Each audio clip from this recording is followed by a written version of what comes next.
सक्छु। आफ्नो सरासर आमाका निकटमा गर्नुभयो, शास्त्रका जन्ममा दर्पण गर्नुभयो। आमा, मैले भगवानको दर्शन प्राप्त गरेर आएको छु। तिनीहरूमा कहीँ रोकटोक छैन, जहाँ म लाग्छु त्यही जान पाउँछु। अब यति मात्र होइन, अब हाम्रा समस्त दुःखका दिनहरू दूर भएका छु। मैले काललाई विजय प्राप्त गरेको छु। परमात्मा भगवानले प्रदान गरिबक्सनु भएको छ आमा भनेर आफ्नो आमाका निकटमा ध्रुव बालकले निवेदन गरिबक्सनु भयो। राजा, त्यो सानो बालक ध्रुवले 5 वर्षमा परमात्माको साधना गरे। हेर्नुहोस् त, अब ध्रुवको कथा सुन्ने मात्र हो कि हामी पनि त्यस्ता 5 जोड्दै जाँदा कति भयो? भगवानलाई भज्ने कि नभज्ने, भगवानको साधनामा लाग्ने कि नलाग्ने?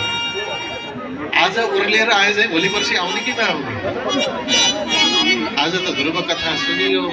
5 वर्षमा ध्रुवले तपस्या गरेका रहेछन्, सबै चिज छोडेर गएका रहेछन्। भन्दै उतै घरतिर भुल्ने हो कि भोलि पर्सि पनि आउने हो?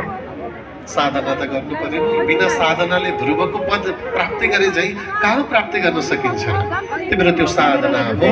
ध्रुवको चरित्रले हामी